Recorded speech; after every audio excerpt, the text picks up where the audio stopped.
Assalamualaikum warahmatullahi wabarakatuh.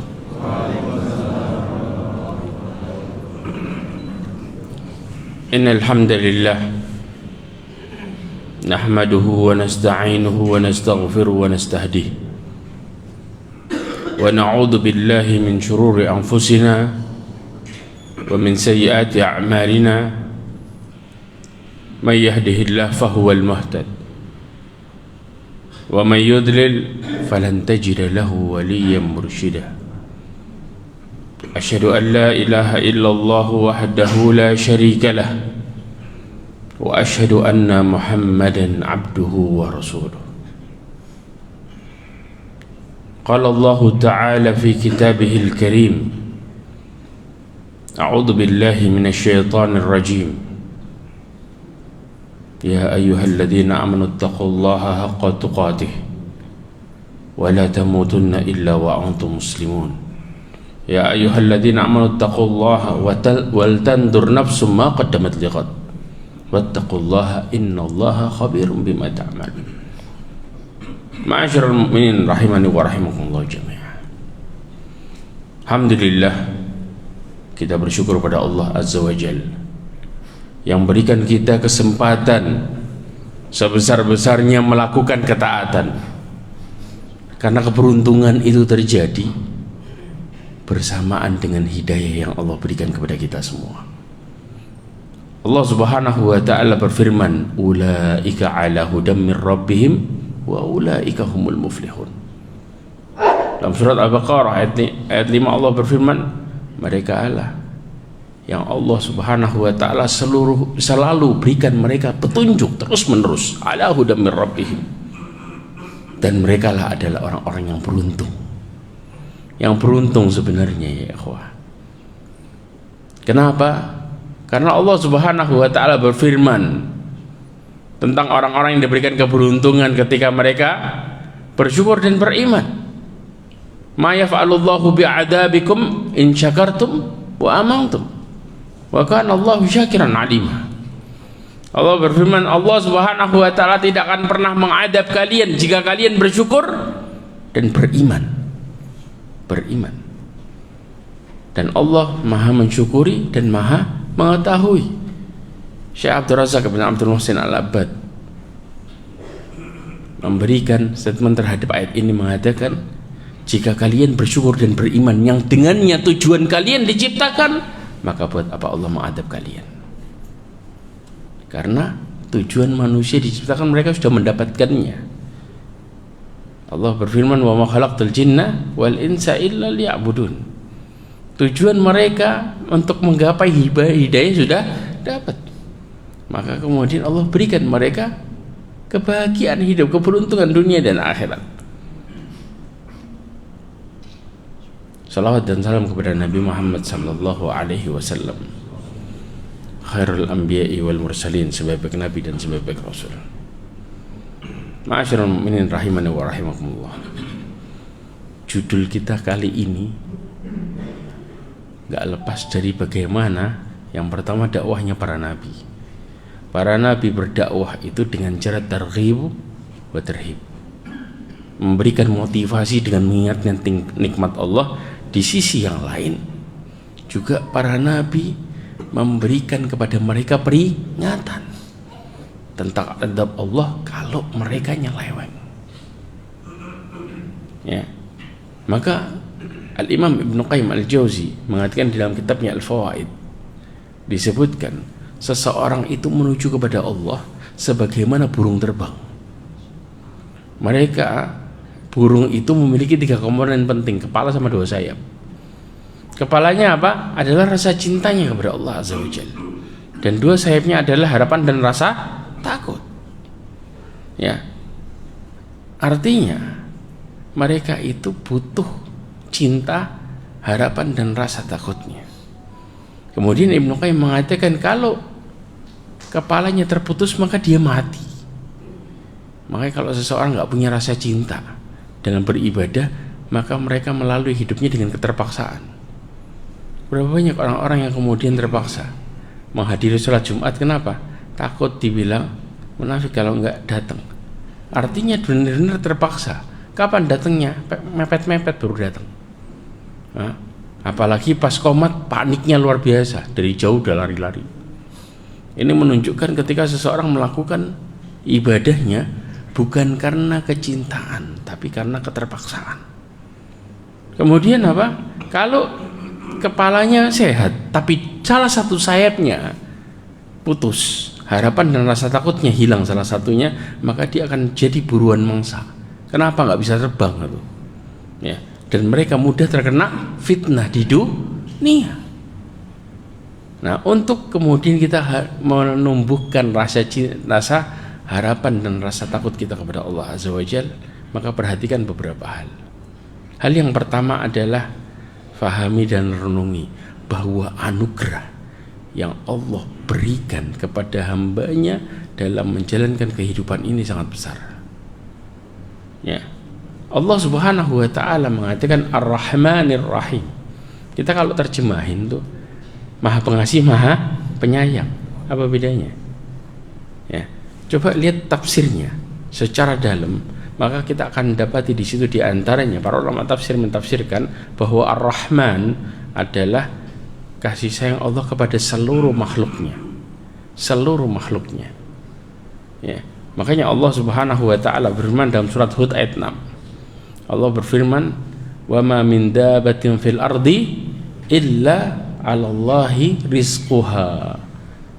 Ya, semua ya dabah makhluk yang melata di atas muka bumi kecuali atas Allah rizkinya. Bayangin ya ikhwah, semuanya dijamin sama Allah rizkinya. Ada orang yang mengaku beriman tapi kemudian dalam menjalankan kehidupan ini pesimis. Ya, dengan dia mengatakan nanti saya dapat uang dari mana? Ingat, syaitan itu selalu menggoda manusia pakai logika. Antum akan diputar terus logikanya untuk jadi orang yang tertahan melakukan amal saleh. Berapa banyak logika yang menghancurkan diri kita gara-gara syaitan mulai nyuruh kita untuk ikut campur urusan Allah. Rizki itu urusannya siapa? Allah. Paham di sini ya? Kadang-kadang kita mau ngeluarin, maka kemudian mengatakan kalau engkau mengeluarkan, ada nggak yang jamin bakal ngasih dirimu lagi? Itu syaitan. Makanya Allah Subhanahu wa Ta'ala mengatakan asy-syaitanu ya'idukumul faqra wa ya'murukum bil fahsya. Sistem setan selalu seakan-akan ya menjadikan orang-orang itu berhenti dari amal salehnya karena logikanya mulai dipermainkan. Sedangkan kita urusan sama Allah dengan apa? Iman, yang disebut dengan keyakinan. Kalau kita nggak yakin sama Allah, maka nggak akan pernah ibadah itu berjalan dengan baik, ketaatan itu berjalan dengan baik. Ya, mulai manusia kendor keyakinannya karena mereka mulai main hitung-hitungan dan logika. Nanti dari sini dapat sekian, tiba-tiba nggak sesuai dengan pikirannya, mulai kalut dia. Ya, sering kadang-kadang ya seseorang bangun tidur yang dipegang pertama kali HP karena memikirkan apa? Peluang. Padahal kalau ditanya yang menentukan rizkinya siapa? Allah. Tapi kenapa kok masih ketakutan? Yang dipegang bukan kemudian pertama kali wudhu kemudian salat, tapi apa? HP dulu, cari ada peluang nggak hari ini. Kenapa ketakutannya? Bulan depan bayar SPP-nya pakai apa? Subhanallah, di akhir bulan kejawab, tapi tiap bulan penyakitnya sama. Tanya bulan depan bayarnya pakai apa? Kenapa? Karena syaitan itu selalu membisikkan ke dalam kepala kita adalah rasa takut miskin. Itu sudah akan terus ngakar kalau kita ngikutin tuh kata-kata. Ujung-ujungnya apa? Nyuruh kita maksiat. Maka muncul statement nyari yang haram aja susah, apalagi yang halal.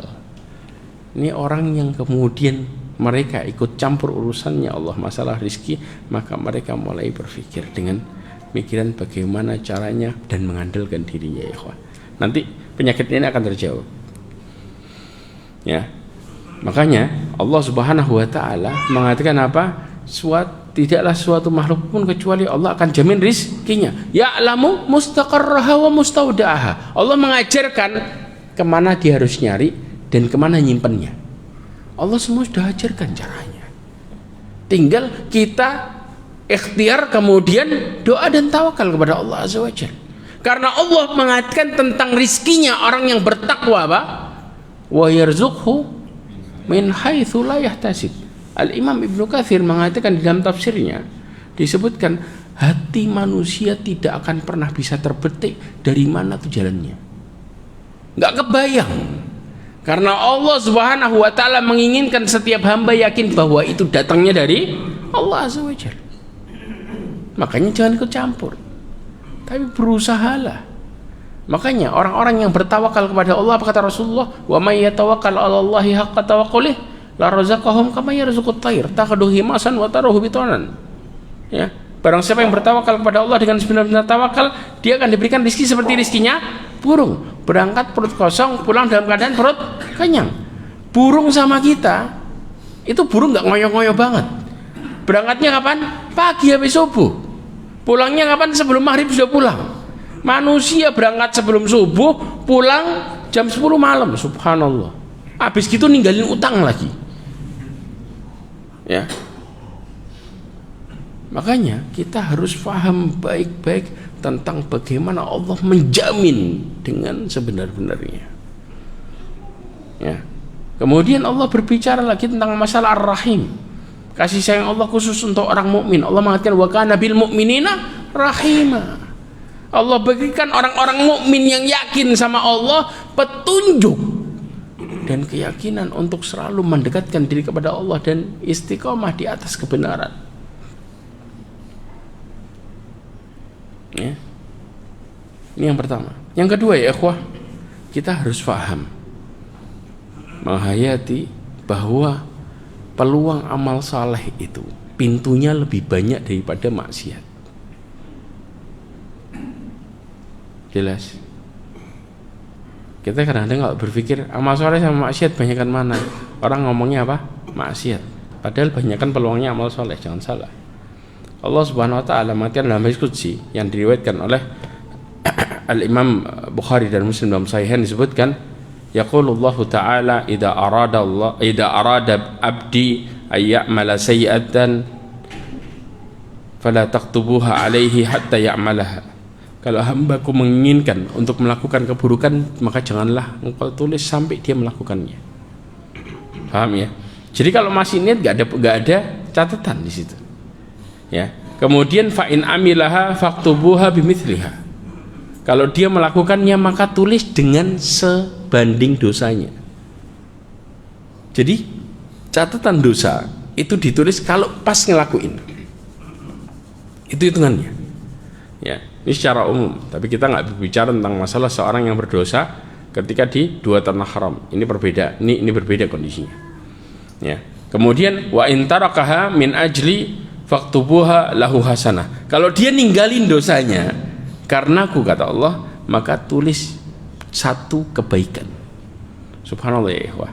Jadi catatan dosa ini terjadi kalau ngelakuin tok. Sedangkan peluang kebaikan apa? Peluang kebaikan terjadi sebaliknya. Begitu dia ninggalin dosanya, dapat peluang kebaikan. Satu. Yang kedua, wa irda arada ya'mal hasanatan falam ya'malha faktubuha lahu hasanah. Kalau dia ingin melakukan kebaikan dan dia belum melakukan, cuma niat, maka tulis satu kebaikan. Peluang kedua. Peluang ketiga yang lebih besar lagi, ya, bahkan paling besar, fa in amilaha tubuha lahu bi asyri amthaliha ila sab'mi'ah. Kalau dia ngelakuin maka tulis 10 kali lipat sampai 700 kali lipat. Bahkan Allah mengatakan dalam surat Al-Baqarah, Allah mengatakan wallahu yudha'ifu liman yasha. Allah melipat gandakan dengan sekehendaknya. Maka para ulama tafsir mengatakan bisa lebih dari 700 kali lipat. Ya. Dan yang menentukan adalah keikhlasannya di sini. Kebayang ya ikhwah? Nah, pertanyaannya, kenapa seseorang banyak yang milih maksiat? Ada yang bisa jawab? Peluang kebaikan itu lebih besar daripada kemaksiatan. Tapi kok banyak yang milih maksiat?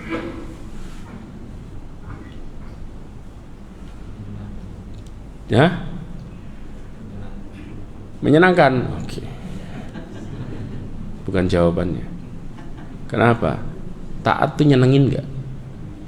Bahkan taat itu lebih indah dan lebih menyenangkan daripada maksiat. Orang yang habis maksiat nyesel, betul nggak? Iya. Tapi orang yang habis taat, taatnya selesai, nikmatnya masih jalan.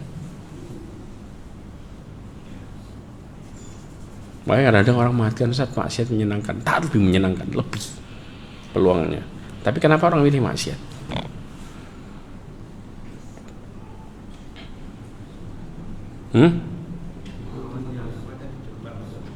Kenapa?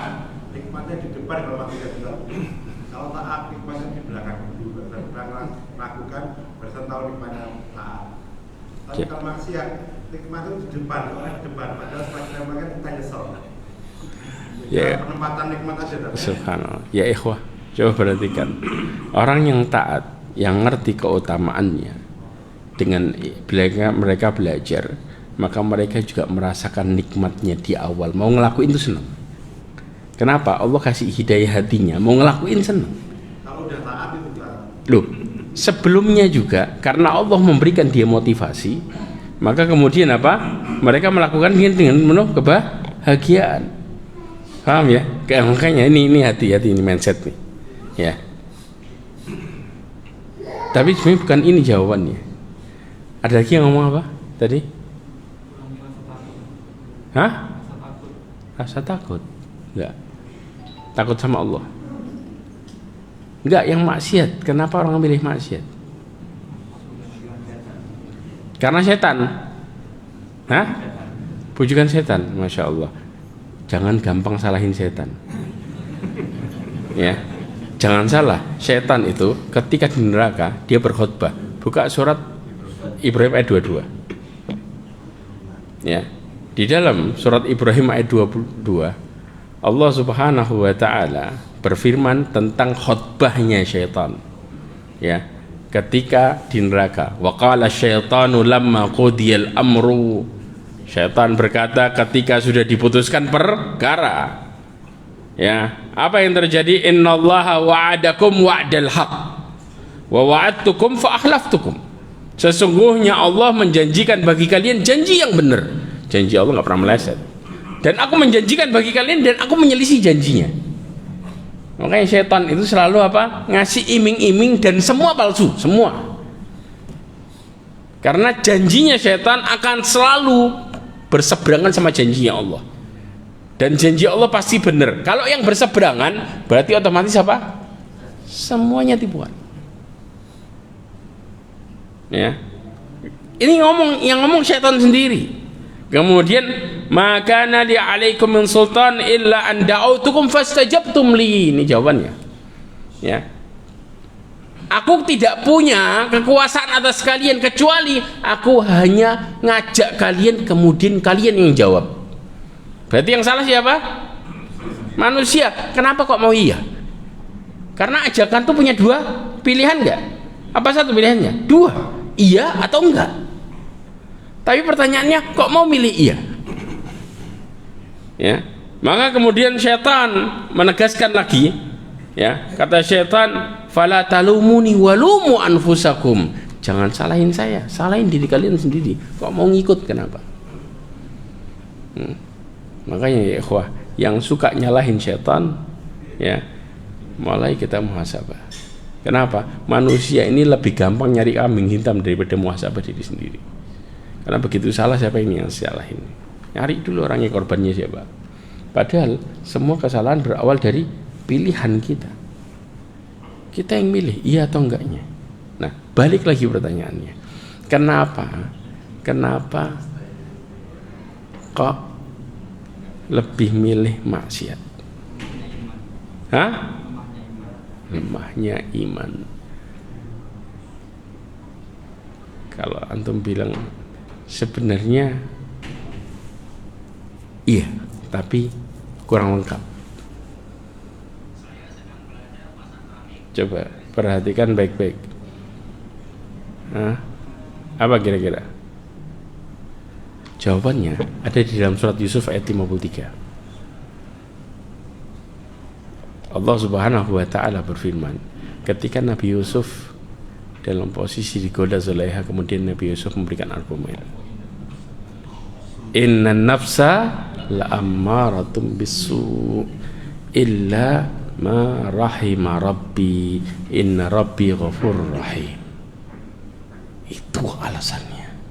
Kata Allah, sesungguhnya jiwa itu, kalau Allah nggak ngasih bimbingan, ngajak pemiliknya untuk maksiat.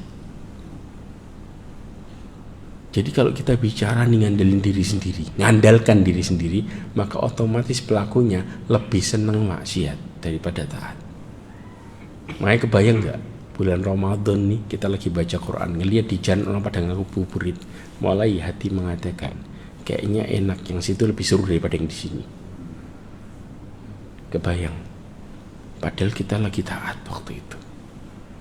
Tapi kadang-kadang, kenapa ya ikhwah? Sampai Al-Imam Ibnu Qayyim Al-Jauzi mengatakan di dalam kitabnya, kata Imam Ibnu Qayyim Al-Jauzi, ketika Allah memberikan taufik, petunjuk kepada hambanya, maka Allah jadikan hambanya bergantung sama Allah setiap saat. Makanya Allah Subhanahu wa taala mengatakan illa ma rahima rabbi. Dalam tafsir Ibnu Katsir disebutkan kecuali jiwa yang Allah berikan rahmat dan hidayah, baru tuh jiwa bisa taat. Tapi begitu Allah tinggalkan kita, makanya Ibnu Qayyim mengatakan al-khudlan, kehinaan itu terjadi ketika Allah tinggalin kita dan kita dibiarkan usaha sendirian tanpa pertolongan, langsung belok, nggak pakai nunggu loh. Paham di sini? Berarti apa? Penyakit kita selama ini, kenapa kita pesimis dalam hidup urusan kita sama Allah? Karena kita mulai ngukur diri sendiri. Makanya para sahabat kok bisa istiqomah gimana? Jawabannya di hadapan mereka sama Allah setiap saat. Makanya Aisyah mengatakan apa? Mintalah kepada Allah segala sesuatu, sampai tali sandal putus minta sama Allah. Ini athar. Di riwayat yang lain disebutkan para sahabat sampai dikatakan apa? Garam dapur minta sama Allah. Karena mereka ngerti, karena sumber kebaikan cuma dari satu sumber, yaitu datangnya dari Allah Azza wa Jalla. Makanya apa? Mereka selalu berdoa sama Allah, terus minta setiap saat. Bahkan selesai taat pun masih minta. Nabi Ibrahim selesai bangun Ka'bah apa? Minta sama Allah, berharap, bukan ngerasa puas, oh sudah sesuai aturan. Enggak. Allah mengatakan wa yarfa'u Ibrahimul qawaida minal baiti wa Ismail rabbana taqabbal minna. Ya Allah, terima dari kami. Sampai dikatakan oleh Syekh Abdurrahman Ibn Nasir As-Sa'di, waktu itu Nabi Ibrahim khawatir nggak diterima, berharap sama Allah untuk diterima amalnya, padahal nggak menyelisih Allah sama sekali, sesuai aturan persis. Tapi kemudian bukan ngerasa tenang aman, enggak. Maka ini yang terjadi, sampai Allah memberikan apa? Hidayah, karena mereka selalu kembali kepada Allah setiap saat. Sedangkan sebaliknya, kita ini mulai kendor gara-gara apa? Ngelihat, oh kayaknya saya mampu. Makanya lihat coba orang-orang yang ngomong nih, oh saya bisa sabar, ujung-ujungnya apa? Ngempet, bukan sabar. Akhirnya apa? Sakit hati, penyakitnya muncul bareng-bareng. Terakhir apa? Stroke, masuk rumah sakit. Kenapa? Ngempet akhirnya. Ngakunya sabar. Sabar itu tidak diiringi dengan rasa sakit hati ya ikhwan. Tapi sabar itu diiringi dengan ketenangan yang Allah berikan kepada hambanya. Makanya Allah mengatakan huwallazi anzala sakinata fi qulubil mu'minin. Dialah yang memberikan ketenangan di hati orang-orang mukmin. Makanya fahami, sadari ini. Bergantunglah kepada Allah setiap saat, karena hidayah itu datang ketika kita kembali kepada Allah Azza wa Jalla. Dan jangan pernah ngelihat kemampuan diri sendiri, karena diri kita tanpa petunjuk kita bukan siapa-siapa. Dan gak akan pernah jadi apa-apa. Paham? Yang ketiga, renungilah bahwa Allah itu maha luas rahmatnya ya. Makanya Rasulullah SAW mengatakan dalam hadis yang diriwayatkan Imam Muslim, Kata Rasulullah, saddidu wa qarib. Ya, bersikaplah benar, ya, dan juga dekatkanlah dirimu kepada Allah. Kenapa? Fa innahu la yadkhul jannata ahadun bi amali. Kata Rasulullah, sesungguhnya ketahuilah orang itu nggak akan pernah bisa masuk surga dengan amalnya. Nggak akan pernah bisa mengandalkan amalnya untuk masuk surga, ya ikhwah. Tadi baik lagi ke perkara yang tadi, ya. Kemudian sahabat bertanya, qalu wala anta ya Rasulullah. Bahkan engkau wahai Rasulullah nggak bisa. Wala ana illa ayyataqabbalani Allah bi rahmati wa fadli. Kecuali Allah mencurahkan kepada diriku keutamaan rahmatnya dan keutamaannya. Allah kasih saya hidayah baru. Makanya di antara doa yang sering Rasulullah baca adalah ya muqallibal qulub. Yang sering sampai Ummu Salamah itu tanya sama Rasulullah SAW, ya, mali aktsari du'aika ya muqallibal qulub. Wahai Rasulullah, kenapa engkau sering baca itu doa? Hah? Maka kemudian Rasulullah memberikan alasan, subhanallah, alasannya besar. Ya Ummu Salamah, innahu la adamiyun illa qalbuhu baina isba'aini min asabi'illah. Insya aqama wa insya azagha. Wahai Ummu Salamah, tidaklah hati anak Adam itu, hati anak Adam, kecuali di antara jari jemari Allah. Kalau Allah inginkan, Allah tegakkan dia. Allah buat dia bersandar sama Allah. Tapi kalau Allah inginkan, ya, maka Allah akan selewengkan hatinya. Ditinggal udah nyeleweng. Ya, karena sifat hati itu, makanya lihat ya ikhwah, lihat manusia yang tanpa petunjuk, hidupnya tambah maju atau primitif? Jelas, dia akan mundur, bukan maju. Makanya kita lihat zaman ketika tidak diturunkannya Nabi, nggak ada. Di zaman fatrah, di saat itu, ya, jaraknya panjang luar biasa, maka banyak manusia menjadi orang-orang jahiliyah. Karena mereka tanpa petunjuk. Yang buat kita bisa ngelangkahin kaki sampai duduk di majelis, ya. Berapa banyak kadang-kadang orang dapat telepon ketika dia melihat dunianya lebih indah daripada akhiratnya, bisa keluar sesaat dari masjid. Paham di sini? Makanya secara jelas hidayah yang bisa membuat kita duduk di sini. Subhanallah. Kemudian yang keempat, bahwa kita juga harus paham Allah Subhanahu wa taala maha luas ampunannya. Seseorang yang memahami Allah maha luas ampunannya, harusnya mereka berhati-hati dalam hidup, bukan tambah ngeremehkan. Makanya Ibnu Qayyim Al-Jauzi di dalam kitabnya Ad-Da' wa Dawa menyebutkan, ya, antara orang-orang yang tertipu, ya, dengan orang-orang yang berharap sebenarnya kepada Allah Azza wa Jalla. Ya. Orang yang ketipu itu ketika melihat Allah Maha Pengampun, maka mereka maksiat. Apa alasannya? Alasan klasik dari dulu. Ngomongnya apa? Kan Allah Maha Pengampun, tobatnya nanti. Pertanyaannya, ada yang menjamin bahwa manusia itu bisa hidup sampai nanti? Ada jaminan? Gak ada. Gak ada jaminan sama sekali. Makanya setan itu selalu akan nunda kebaikan. Di antara penyebab penundaan tersebut ketika manusia mulai melupakan kematiannya. Makanya Imam Daqqaq mengatakan, ya, man aktsara lidzikril maut ukrima bi thalathati asya. Barang siapa yang banyak mengingat kematian, maka Allah akan muliakan dia dengan 3 hal. Yang pertama adalah ta'jilut taubah. Dia akan bersegera bertaubat. Karena ingat, ajal itu selalu akan menghantui, tinggal nunggu giliran. Ya. Kemudian yang kedua adalah nasyatun fil ibadah, yaitu semangat dalam beribadah. Ya. Kemudian yang ketiga adalah mereka orang-orang yang ridha atau qanaatul qalb. Mereka yang qanaah terhadap apa yang Allah berikan, merasa cukup. Karena mereka yakin semua yang datang dari Allah adalah yang terbaik. Makanya orang yang terbaik dalam hidup ini mereka yang hidupnya di atas tauhid. Nabi Ibrahim itu taatnya bisa dahsyat karena satu prinsipnya. Coba perhatikan, orang yang bertauhid itu alasannya nggak bakal muter-muter. Kalau dia ditanya kenapa engkau melakukan ini, karena Allah yang perintahkan.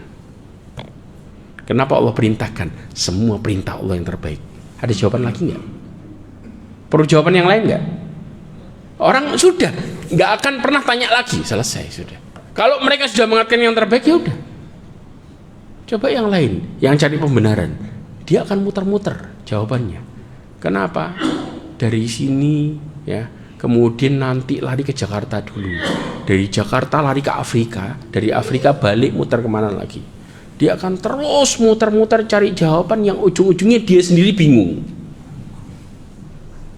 Kenapa? Karena jelas, secara jelas kebaikan itu kalau kita taat sama Allah dan Rasulnya. Allah berfirman, ya ayyuhalladzina amanu ati'ullah wa ati'ur rasulah wa la tubtilu a'malakum.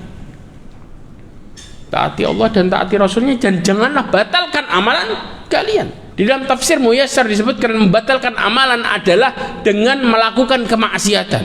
Jadi kita melakukan sebaliknya, di balik ketaatan kita melakukan menyelisihinya, maka hidup kita jadi rusak. Karena kalau mau benar taat aturan itu benar, paham ya? Tapi ya ikhwah, coba perhatikan baik-baik. Syaitan itu selalu muter pikiran kita buat kita melakukan sebaliknya. Saya kasih contoh kasus. Berapa sering ya rumah tangga itu bermasalah ketika mereka mulai mutus jalan keluar aturan. Contoh, suami istri. Yang jadi pemimpin harusnya siapa di sini? Suami. Yang ngasih nafkah harusnya siapa? Suami. Oke.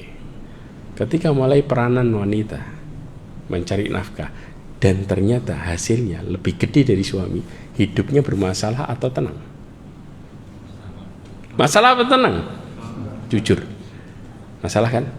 Walaupun muncul kadang-kadang lebih tinggi 1 juta aja kita bilang. Masalah atau tenang? Masalah kan? Allah mengatakan dalam Al-Quran, ar-rijalu qawwamuna 'alan nisa bima faddalallahu ba'dahum 'ala ba'di wa bima anfaqu min amwalihim. Ya, laki-laki itu pemimpin atas wanita. Ya. Kadang-kadang seorang wanita mengatakan, Ustaz, saya lebih cerdas daripada suami saya.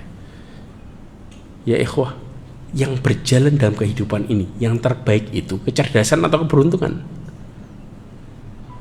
Cerdas atau beruntung? Beruntung. Paham di sini? Orang yang cerdas, kalau Allah nggak ngasih beruntungan, bisa dia dengan baik hidup? Makanya kalau kemudian seorang istri ya kemudian ngikut kepada suami selama dalam perkara ma'ruf, Allah kasih keberuntungan. Karena yang Allah jadikan pemimpin siapa? Suaminya. Kemudian pemberi nafkah. Kalau istri mendukung suaminya, bukan kemudian saingan, maka Allah kasih keberuntungan karena mengikuti aturan yang Allah buat. Dan setan selalu kemudian gimana caranya orang keluar dari sistem itu. Paham di sini? Mulai mengandalkan akalnya daripada ketaatan. Maka kalau kemudian seorang istri meletakkan semua itu dan ngikut kepada suami, mendukung suaminya untuk mencari nafkah, Allah berikan peluang keberuntungan itu besar. Ini seharusnya yang terjadi ya ikhwah. Paham di sini ya? Kemudian yang berikutnya, rasa takut itu dipupuk dengan, kalau tadi kita berharap yang sekarang ada rasa takut. Waktunya masih tinggal sedikit atau masih main? Hah? Masya Allah. Yang pertama adalah kita dengan mempelajari asma Allah dan sifatnya. Ini perkara yang penting ya ikhwah. Tauhid itu ketika kita semakin mempelajari asma Allah dan sifatnya, bagaimana Allah Subhanahu wa ta'ala kepada hambanya, maka akan menimbulkan rasa takut yang besar. Makanya Abdullah bin Mas'ud mengatakan dalam atharnya yang diriwayatkan oleh Ibn Abi Syaibah, disebutkan kafa bi khasyatillahi ilma. Cukuplah rasa takut kepada Allah disebut dengan ilmu. Kenapa? Karena ilmu yang benar itu membawa pemiliknya, pelakunya kepada rasa takut. Tapi sebaliknya, kalau seseorang itu mempelajari ilmunya nggak benar, maka dia akan merasa aman. Sebagaimana doa Rasulullah SAW, Allahumma inni a'udzubika min ilmin la yanfa. Ya Allah, aku berlindung kepadamu dari ilmu yang tidak bermanfaat. Kalau ilmunya sudah nggak bermanfaat, apa hasilnya? Wa min qalbin la yahsya. Dari hati yang nggak khusyuk, kebayang nggak takut sama Allah. Makanya dari ilmu itu bisa bermasalah. Ya, di antaranya ilmu yang nggak bermanfaat, dia nggak bisa praktek sama ilmunya sendiri. Atau di satu sisi yang lain, ilmunya yang bermasalah, salah dia dalam mempelajarinya. Makanya berhati-hatilah dalam kita menuntut ilmu. Perhatikan juga sumbernya. Ya, kalau sudah kemudian kita sudah nggak takut, maka kita nggak bakal ngerasa cukup dalam hidup. Wa min nafsin la tashba, nggak kenyang. Mulai ngelirik ke yang haram. Yang haram dia mulai ngerasa itu jadi solusi. Pokoknya aman. Syaitan itu kalau sudah mikirin kita ke arah rasa takut miskin, maka semua jalan dihalalkan. Yang penting rasa takutnya tutupi. Ya. Ujung-ujungnya wa min da'watin la yustajabulah. Karena apa? Doa ketolak itu gara-gara apa? Gara-gara seseorang mengkonsumsi yang haram. Jelas di sini? Ya. Makanya ya ikhwah, kita itu butuh banget untuk mempelajari asma dan sifat.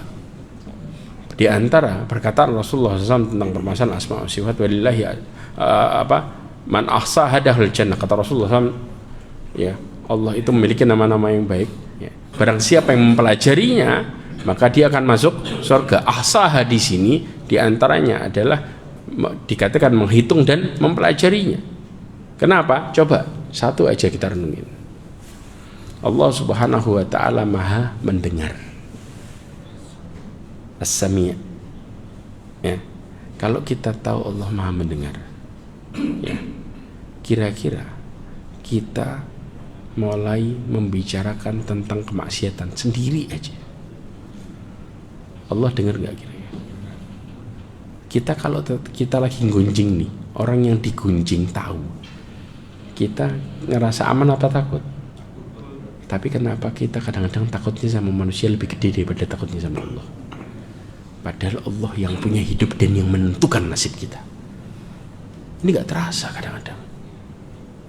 Makanya hati-hati ya ikhwah. Sampai Rasulullah SAW mengatakan, inni la'alamu aqwaman min ummati ya'tuna yawmal qiyamah bil hasanat kama ka'amthali jibal tihamah. Kata Rasulullah SAW mengatakan, sesungguhnya aku benar-benar mengetahui dari umatku, dia akan datang di hari kiamat membawa kebaikan seperti gunung Tihamah, bidhun faja'alallah haba'an manthura. Maka Allah jadikan tuh kebaikan jadi kayak debu yang berterbangan. Kenapa? Allah batalin semua nilainya. Bayangin datangnya di hari kiamat gak bisa balik. Kemudian Thauban yang meriwayatkan hadis ini bertanya kepada Rasulullah, ya Rasulullah, sifhum lana jillihim alla nakuna minhum wa nahnu lana. Dikatakan, wahai Rasulullah, coba sifatkan kepada kami generasinya, supaya kami nggak seperti mereka dan kami nggak tahu ciri-ciri mereka. Kata Rasulullah mengatakan, amma innahum ikhwanukum wa min jildatikum. Sesungguhnya mereka adalah saudara kalian, muslim juga sama, kulitnya kayak kulit kalian. Kenapa? Ya'khuduna minal laili kama ta'khudun. Dan yang lebih mengagetkannya lagi, mereka bangun di malam hari kayak kalian bangun di malam hari. Bayangin, ahli tahajud ya ikhwah. Kebayang, ini ngomongnya ke sahabat. Sahabat itu kalau bangun gak tanggung-tanggung. Makanya tahajud itu disebut dengan da'bus salihin, kebiasaan orang-orang saleh. Tapi apa? Idza khalau bi maharimillah intahaquha. Kalau dia sedang sendiri maksiat, itu Allah hancurin tuh amal solehnya. Kenapa? Karena mereka lebih takut sama manusia daripada sama Allah Azza wa Jalla. Bahkan sampai ulama mengatakan sungguh rugi dan hancur orang yang menampakkan kebaikannya di depan manusia dan menampakkan keburukannya di hadapan Allah Azza wa Jalla. Dan kita nggak sadar, makanya kita butuh belajar asma dan sifat yang menguatkan tauhid kita sebenarnya. Kalau kita tahu itu maka kita akan semakin takut. Makanya Allah mengajarkan kepada kita asma dan sifatnya supaya apa? Kita tambah takut, tambah semakin sadar bahwa kita ini diawasi untuk tidak bermain-main dengan kesalahan. Dan juga kita semakin berharap. Kenapa? Karena Allah selalu mendengarkan apa yang diucapkan hambanya. Ya. Yang berikutnya ya akhwah adalah mengetahui bahwa adab Allah Azza wa Jal sangatlah pedih. Makanya Allah SWT firman dalam surah Al-Baqarah ayat 24 apa? Fattaqun nar allati waquduha an-nasu wal hijarah uiddat lil kafirin. Ya, maka takutlah akan apa?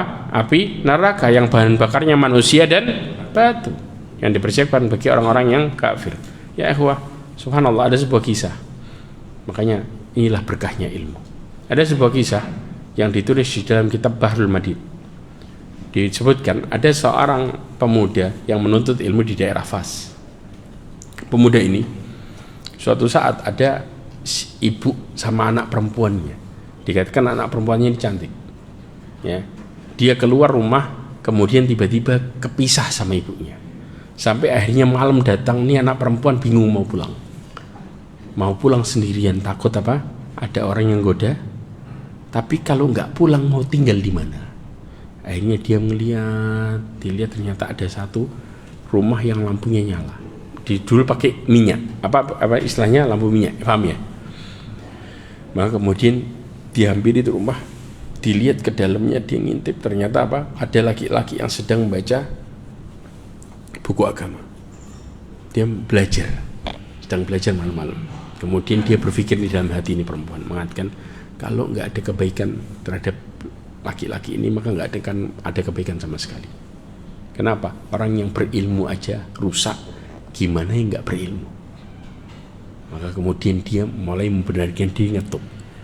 Kemudian ketika dibuka, ternyata yang keluar seorang pemuda. Kemudian dia ngutarain maksudnya, saya ini sendirian, saya kepisah sama ibu saya. Kalau saya pulang malam, ya maka kemudian otomatis saya takut ada yang goda, ya ada yang ganggu gini dan sebagainya. Terus dia minta perlindungan. Akhirnya pemuda ini berpikir dia harus melindungi. Subhanallah, ini perempuan duduk di dekat pintu situ. Kemudian laki-laki ini buat apa? Sitar dari tikar. Paham ya? Dan dia duduk di tempatnya baca lagi. Ketika membaca, kemudian dikatakan syaitan mulai menggoda pikirannya. Apa yang terjadi? Maka lampu minyaknya tadi ditaruh di depannya, kemudian jarinya mulai dibakar. Sambil dia mengatakan apa dalam hatinya? Kalau engkau nggak tahan sama api dunia, bagaimana engkau menghadapi api neraka? Masih godaan muncul, dibakar satu lagi. Terus sampai ini perempuan kaget-kaget, kayak denger mencium bau bakar kayak daging bakar. Dia melihat, ya Allah, dan kagum luar biasa sama pemuda ini, paham maksudnya. Sampai kemudian apa? Matahari mulai keluar, ya fajar mulai keluar, maka kemudian perempuan disuruh pulang. Setelah pulang dia ceritakan sama bapaknya. Bapaknya dengan kagumnya kemudian datengin tuh gurunya. Ketika diceritakan dan bapaknya bermaksud apa? Minta nih anak. Akhirnya apa? Kata gurunya mengatakan, coba angkat tangan kalian. Semuanya angkat tangan kecuali pemuda ini, ngumpetin. Kenapa? Bengkak semua ini. Akhirnya ketika tahu tuh pemuda itu ternyata, dan gurunya mengakui bagaimana kemudian dia berusaha untuk mengamalkan ilmunya. Dinikahkanlah sama si wanita tadi. Dia menahan dari yang haram, Allah kasih yang halal. Kenapa? Karena rasa takut dan ingat adab Allah. Sama, kalau kita belajar memahami tentang adab Allah, maka otomatis mau main-main tuh mikir 1000 kali. Paham di sini? Makanya butuh kita paham tentang bagaimana neraka. Jangan belajar surga terus. Kadang-kadang begitu dia di kajian tentang masalah neraka, ngeri. Ingat baik-baik, para sahabat diantaranya, ya bahkan Imam Hasan Al-Basri menceritakan tentang masalah sahabatnya. ketika sahabatnya itu ingat tentang adab neraka, adab Allah Azza wa Jalla, maka dia tidur di atas kasurnya kayak di atas penggorengan. Kenapa? Gelisah luar biasa. Kemudian setelah itu dia sholat 2 rakaat baru tenang. Ini menunjukkan bagaimana betapa dahsyatnya adab Allah Azza wa Jalla. Bahkan sampai Rasulullah SAW mengatakan dalam hadisnya, lau ta'lamu ma'alamu, kalau kalian mengetahui apa yang aku ketahui, la dhahiktum qalilan wa la bakaitum katsiran, kalian akan sedikit tertawa dan banyak menangis. Maka kemudian ketika para sahabat mengetahui tentang perkara itu, mereka menangis nutup wajahnya karena ngerti betapa ngerinya ketika kita baru diceritakan belum melihat aslinya. Kalau ngelihat aslinya lebih parah ya ikhwah. Dan ini yang terjadi. Ya. Makanya kemudian yang ketiga, nanti kita tutup yang keempat. Ya. Kita harus menyadari bahwa musibah, ya, bencana, hukuman itu diberikan supaya kita takut kepada Allah Azza wa Jalla. Makanya Allah Subhanahu wa taala mengatakan ma asabakum min musibatin fabima kasabat aydikum, supaya kita berhenti dari melakukan kemaksiatan, meremehkan urusan dosa.